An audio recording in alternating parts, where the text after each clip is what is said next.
You're watching the award-winning GHS-TV, a nationally recognized student television station.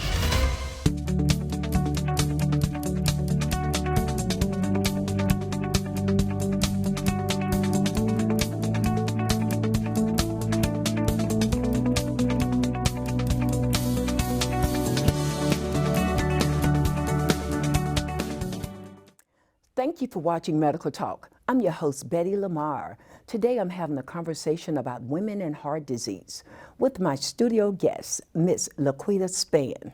Hi, Laquita. Welcome to Medical Talk. Thank you for having me. Well, I am so excited to have you here. You know, normally we talk about heart disease in February, but I just feel like any time of the year we can talk about heart disease. Right. And so we will today. Okay. First of all, before we get started, tell our viewers who you are as it relates to our topic today. I am 2 years ago in 2021, that's almost 3 years, isn't it? Mm-hmm. I had a heart attack, and I ended up having to have quadruple bypass surgery from that heart attack. Was not aware that I had any issues with my heart, had never been to a cardiologist for anything. So it was just one July morning, I literally had a heart attack. Mm-hmm. And okay, well, let me ask you this. I'm looking at you and you look like you're really young, and a lot of people tend to think that heart disease and all that happens to like people like my dad, right? You know, older people. Right. So you say you had no indication, nothing? No. So in 2021, I can remember in January, I went to my primary care physician, and I had been experiencing high blood pressure. My blood pressure would be up sometimes, but I thought it was because of the pain, because I do have 3 bulging discs and arthritis in my back. Okay. So if I'm hurting a lot, my blood pressure will go high. So that's what I thought it was. So she started me out on blood pressure medicine the first time that I'd ever been on blood pressure medicine. So she started me on that in January of 21. And then fast forward to July, I was at home babysitting, and I felt funny, but I was like, oh, I'm thinking my blood pressure is up. Okay, so felt funny, because we want to know what that funny feel like. As women, including myself, we sometimes ignore those feeling funny things. So unpack feeling funny to us, to women that need to know. Let me see. Honestly, I felt like I had gas. Okay. That's what I originally felt like. I felt like I had gas, and then my heart rate was a little fast, and so that's what made me think, okay, my blood pressure is up. Okay. And my son was upstairs working, and I remember texting him saying, when you go on your break, come down here and watch the baby for a minute, because I think my blood pressure is up. And so once the baby went to sleep, I started walking around, because again, I'm still thinking, I think this is gas. Okay. That's what I really thought it was, gas. And so I walked around for about 20 or 30 minutes, and then I got to a point where I couldn't breathe. Oh my goodness. So I just leaned over my bed, and at this point I was sweating so bad, it was like water was dripping from my hands, like I had just came out of the bathtub or out of a pool of water. Yes, it was. I was sweating just that bad. And so then I just went down and laid on the floor. And I called my son, but of course he couldn't hear me. But thankfully he did come downstairs, and I told him, I was like, Darius, I can't breathe. I can't breathe. And so he called 911. I did not have not one aspirin in my house. Wow. And I'm normally at home by myself. Just so happened my son had come home, so I'm normally there by myself. So thankfully he was there, and so he called the ambulance, and I'm still sweating so bad that he ran to open up the door, and before he ran to open up the door, he wiped me down to get the sweat off my face. Ran, opened up the door, came back. When he came back, I was drenched in water again. Wow. And so the ambulance rushed me to Methodist Germantown. Okay. And originally they couldn't say that it was a heart attack. Why? Because that's not what the EKG read. But after being there for so long, my enzymes kept going up. And that's how they were able to determine oh, you had a heart attack. Okay. So I didn't get the, you know, a lot of people say they get that feeling in their arm. I didn't have that feeling in my arm. Like I say, it literally felt like I had gas. What about, I hear one of the side effects too, or symptoms is like nausea. Did you get any nausea or anything like that you remember? I don't remember being nauseous. Just the gassy feeling? Just the gassy feeling. That's Okay. what I remember. Was it in gassy. any particular area of your chest, or just, was it in your chest or in your stomach? It was in my chest. In your chest? It definitely was in my chest. Okay. It was. Because I've had cardiologist on my show before, and they would say a lot of people that have heart attacks feel like they have a band, like an elephant, Right. sitting on their chest. Right. Did you feel I didn't that? feel Just the that. gas feeling? Just the gas feeling. Because I was walking around saying, okay, let me walk around. Yeah, You know, you just walk walk around, the gas off. walk the gas off, and then it got to the point where I just couldn't breathe anymore. Okay. So I didn't have that. If I did, because I was at that point realizing something is definitely wrong because I can't breathe, I can't recall having that tightness on my chest. Okay. Yeah. Well, see, that's good to know, because, you know, we look for certain symptoms, like you said, the arm. Right. I knew about the sweating. Right. And they always say the nausea. And some women, they say with some it's like your neck, you know, some kind of back pain or something. And, you know, all of us sometimes have, like me, feel like I have like, it's almost like a trapped gas in the chest. Right. Right. And I try to, you know, feel around to make sure there's no other things that feel like it's out of place. So this is really good for me to know, because now I know, okay, look out for the sweat. Right. Yeah. Right. Because Like I'm not a lot of sweater by nature, so I Right. always tell people if I ever sweat, I'm probably an ambulance. Right. And I am a sweater. Oh, see, I'm not. Because I have hot flashes. So Oh, I am a okay. sweater. But I knew that wasn't a normal type of sweat.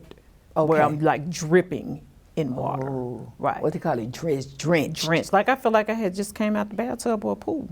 Well, Yeah, I was wringing wet. so we're going to go to break, and we're going to come back. Okay. And I want you to tell me, what was your first feeling when you said you went down? Okay. Okay. Okay. Watch this space for more medical talk. So my belief is that band is the life of the school. If the band's not fun, the school's not fun. 2, breathe, and. Germantown High School Band is unique because we do marching, we do concert. Our director, Jeremy Thompson, brings an energy to this band that's like very unique from all the other schools in Memphis. We offer several special groups. We have 2 percussion classes that are very unique. They operate outside the general band program. They do their totally own thing. We also have a jazz band that functions on its own. The great thing about the jazz band program is that it's mostly student-led. Jazz music teaches you how to move with agility and precision, while classical music teaches you how to play with feeling and emotion. We have 2 concert band classes. We have the Varsity Winds, that's our highest performance ensemble, that's audition, and that's where our Kappa students reside in that higher ensemble. We have an intermediate band class as well. Marching band has probably been the most enjoyable experience for me. We had such a fun time at the football games, getting to play our music and share our music. We try to get out there and make sure that the team is happy, the coaches are happy, and that for the most part, the student body is happy. I enjoyed band a lot. I loved being in the class. Play D with that fingering.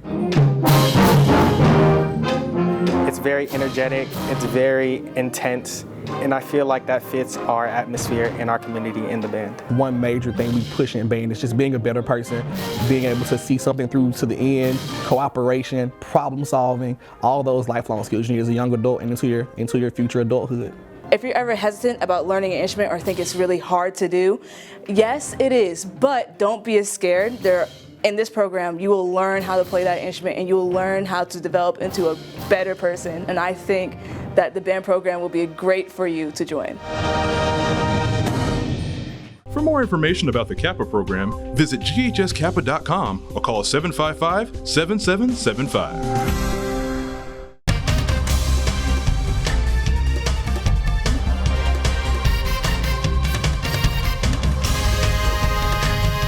You're watching the award-winning GHS-TV, a nationally recognized student television station. Welcome back to Medical Talk. I'm Betty Lamar, and sharing the stage with me today is Laquita Spann, and we are talking about her journey living with heart disease. I'm so happy again, Laquita, to have you here with me. Thank you. And I guess for full disclosure, I just want our viewers to know that you are my first cousin. Right. And I'm so thankful to have this conversation because, as most people know, heart disease does.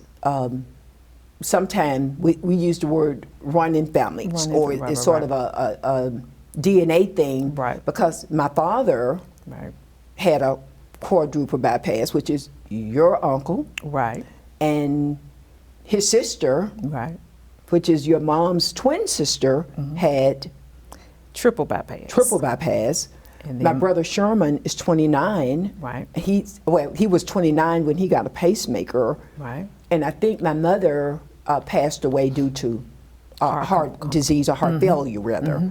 So I think it's important that families sort of kind of know that if you have a history of that. My thing is I try to eat right and do the right things, because if it's in your gene pool, there's nothing you can do to change that, but you can change. My dad used to say, when you know better, you do better. You do better. Right, so right, you can right. change your diet and or things that you can do Right. To make things better. Now let's go back. This is really good.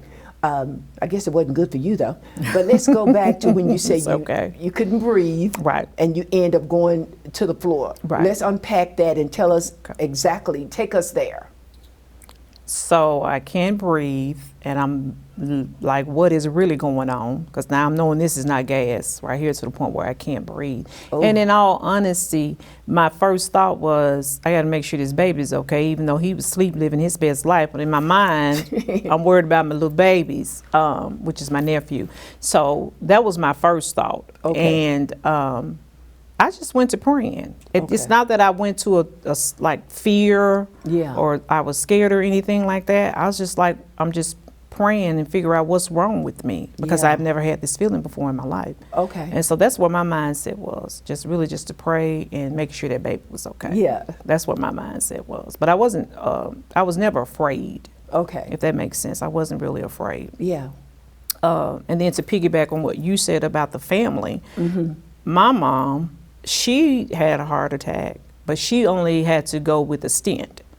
Oh. Yeah, she didn't tell it. She wouldn't tell everybody everything. Yeah, but she's a lot like me. We Right. keep She's very things private. very Right. So a lot of private. people didn't even know that she experienced that. And now I know with her, the night that she had her heart attack, or she called me at 2 a.m, and she said, "Can you come take me to the emergency room?" And it was so funny because while we were driving, again, taking her to Methodist, Germantown also, and I was so sleepy, so sleepy. And I was riding with her, and I was looking over there saying, "You probably just got gas." Right. That's what I was saying to myself. And I could be in the bed asleep. Right. But now she did have the feeling in her arm. She did have that feeling. But she also had the gas feeling also. Oh. Right. She also had that same feeling. But of course, when she went in, they were able to do a stent on hers, which was awesome, that she didn't have to go through the surgery and everything. She was able to get a stent. Well, did she describe how the feeling felt in her arm? Just a sharp pain. Oh. I remember her telling the doctor that it was just a sharp pain. But now when I picked her up, she told me she felt like she had gas. So we had that similarity of her Okay. feeling like she had gas with hers. And so Okay. like I said, because hers was not as bad as far as the blockage, they were able to go in and do a stent with her. Okay. Yeah. All right. Now, when you felt like you couldn't breathe, was it like not like being smothered, or you? When It you was like say- I couldn't catch my breath. Yes. Okay. That's You know what I'm how trying like to if get you to. run real fast and it takes you a minute to You're catch your like, breath. Okay. Right, but it was like I yes. couldn't catch that breath. Oh my God. Right, normally you just. Yeah. I couldn't even do that. Oh, my Because goodness. I could not breathe. It was like that. It was Okay. it was that feeling. So when you went down to the floor, okay, so you couldn't get yourself up. You was just I down. could not get up. I could not. I laid there probably because it took the ambulance. They got there fairly quickly. Well, how long before your son, because your son made it down first? He Just got happened there to come within the down. first 60 seconds. Okay, whew. It wasn't long. But he still didn't know you was having a Right. heart attack. He did not, because it was like I went down to he did not. Okay. I went down to the floor probably around the same time he was getting ready to take his break. Oh, So wow. because I had already texted him and said, come downstairs when you take your break. Yeah, because you thought your high blood pressure was, Right, okay. Yeah, right. okay. And so he came downstairs because I had sent him that text. And so when he came downstairs, he said he thought I had fallen. And I was like, no, I laid down here because I couldn't catch my breath. And, of course, he was running all over the place. Exactly. Once we got the 911 operator on the phone, of course, she asked if we had an aspirin in the house. We didn't. So she told him to give me, if we had a BC, to take a BC. But by the time that happened, the ambulance was already there. So I would say within 5-6 minutes, the ambulance was at my house. And they were taking me out of there. Wow. Yeah, so it happened quickly. And then we got to the hospital. And it was a minute before I was able to get in the room because, again, this is when COVID started to hike back up. Oh, Lord. It calmed down and then it kind of came back. So this is when COVID was kind of starting back up. So it was a minute before I was able to get into a room, but it was okay. I was in some pain, but because, your nieces work at the hospital, they kept coming to check on me. So, Yes. they made me a little comfortable. So I had to literally sit in the hospital bed in the hallway for about 3 hours. Oh, God, with a heart attack. With a heart attack. Okay, well, look, we gotta take another break here because this is so good. But when we come back, we're gonna talk about the surgery. We're gonna get to the exciting part of it, when you had to have surgery, how it felt, your recovery. Okay. That's what we're gonna spend the last segment on because I want to know about that. Okay. Don't go anywhere. We'll be right back with Miss Laquita Spann.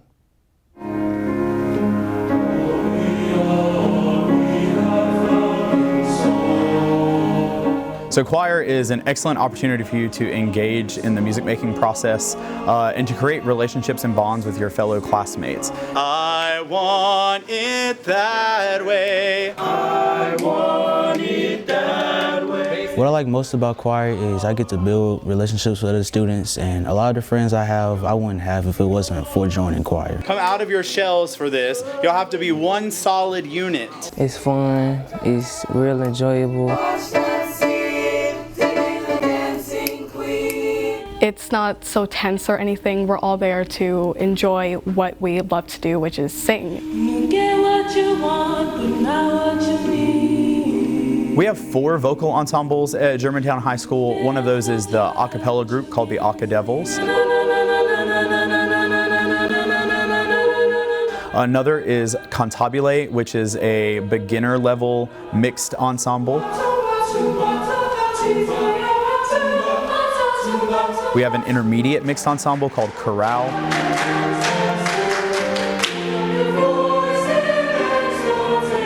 And then the 4th group is chamber choir, which is an advanced level SATB mixed group.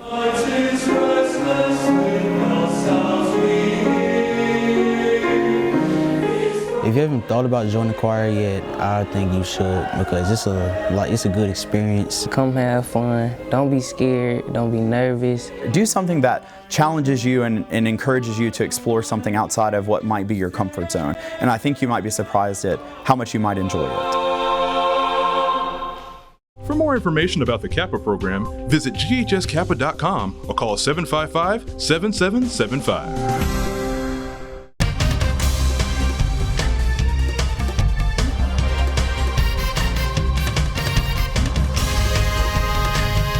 You're watching the award-winning GHS-TV, a nationally recognized student television station.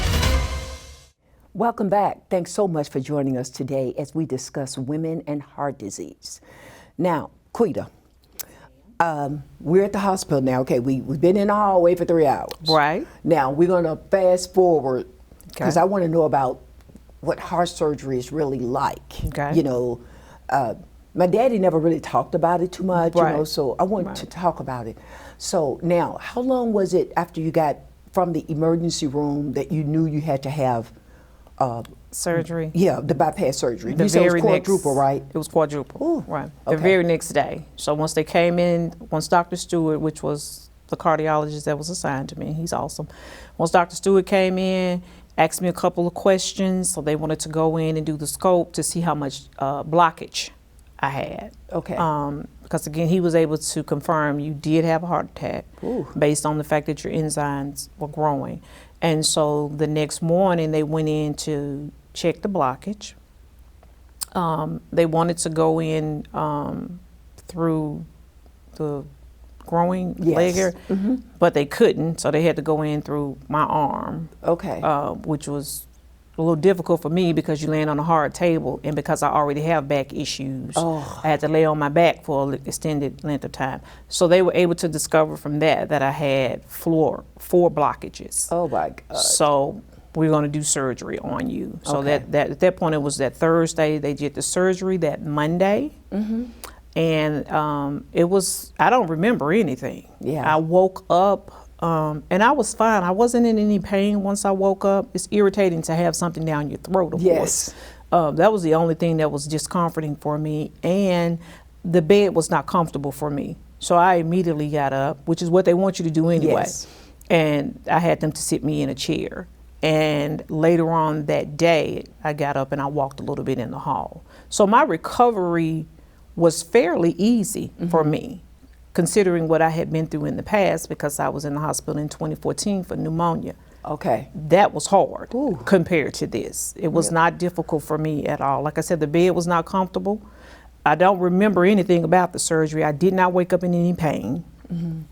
Once I got in the chair and I was able to get some pillows around me and get comfortable, everything was great. And then, of course, they want to make sure you get up and go to walking. And that's what I did. And you know, I noticed that, and that's what amazed me too, because like when my dad had his heart surgery and like Thelma had her heart surgery, it's like, this is a surgery you would think you would come in and the person would be like hurting and suffering.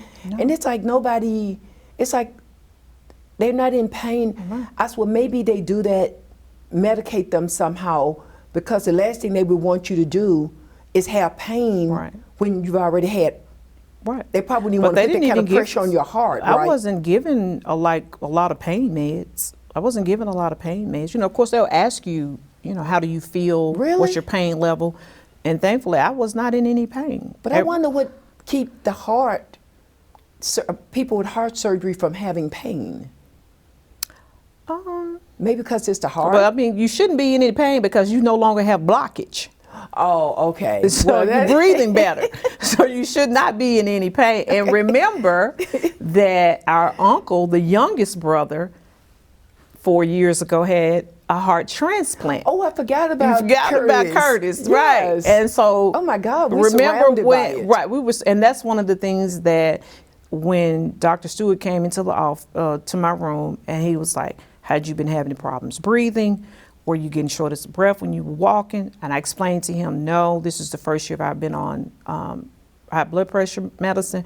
And then I explained to him, I was like, "But this lady over here and her siblings."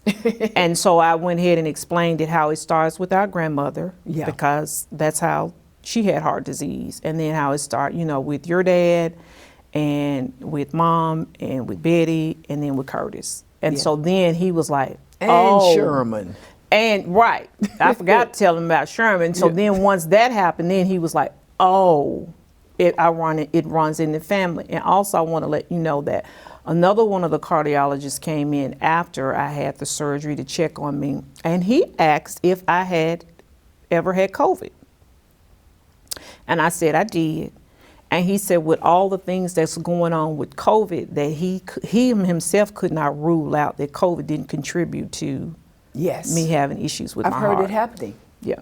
So I did have, you know, COVID at the end of 2020. Okay. Right. We all had it together. It wasn't bad. Okay. I had like one bad day. I had that bad headache and then pain in your hip, which I don't know what that is. Disrespectful pain. I don't know what that was. But we all had it together. You know, Mama, my sister, and my brother. All of us had it together at the same time. So you all didn't have to quarantine. So Mama ended up in the hospital. Oh, that's right. You know, she had COVID pneumonia. Scared. Right. So he said he couldn't rule out that COVID didn't have anything to do with what was going on with my heart. But I had the surgery on a Monday. I was home that Saturday. And because I work from home, I was still able to do my function. Okay. I didn't sleep in the bed because, you know, once you do have this surgery, you feel better sitting up in a chair, because I noticed that when you laying back, you do tend to cough, and that cough can hurt. Oh, that's probably, I remember, you're right, because that's when Daddy had to get a recliner. Right, I had to get the recliner, the one that lived. I didn't know why, but it makes sense though, because it feels better. Like when you have gas, they say prop your pillows up in your bed, or acid reflux. Right, right. So I want to go back real quick, since I mentioned the gas, because we don't know how to distinguish between. So the gas, was it pain, Quita, or was it a pain kind of gas, or you just felt something weird in your chest? To know that first alert when you said, I thought I had gas. You know how when you have gas, you know you either need to let it come out, it needs to come up, or one or the other. So it was kind of like that. It was a tightness. There was a tightness in my chest. That must be what the doctor called like a band. Right. Like a band. Right. Okay. Because those valves are not opening, up. Okay, well, I am so happy we're wrapping this up, and we can talk about this forever and ever and ever. Right. And I'm just so proud. I'm so happy that you, the fact that I'm sitting here with you meant that you survived. I did, and I'm doing good. And I'm so happy, and I do agree with your doctor, because I interviewed a man that had COVID, and that he ended up, after his COVID, having to have, Dr. Chuck Lester, he had to have a bypass. A bypass. So again, thank you so much, Ms. Laquita Spann, for joining me on Medical Talk. Thank you for having me. You're more than welcome. I would like to thank my studio guest, Ms. Laquita Spann, for sharing her journey living with heart disease and cardiac bypass surgery. Thanks for watching Medical Talk with Betty Lamar on GHS-TV. Remember, you can also watch Medical Talk on Mondays at 7:00 p.m. on Comcast Channel 17. For more information on our programming, please check us out on the web at ghstv.org, where we're streaming live 24 hours a day. You can also check us out on Facebook and Instagram. I'm Betty Lamar. From all of us at GHS-TV, thank you for watching Medical Talk, and I hope to see you again.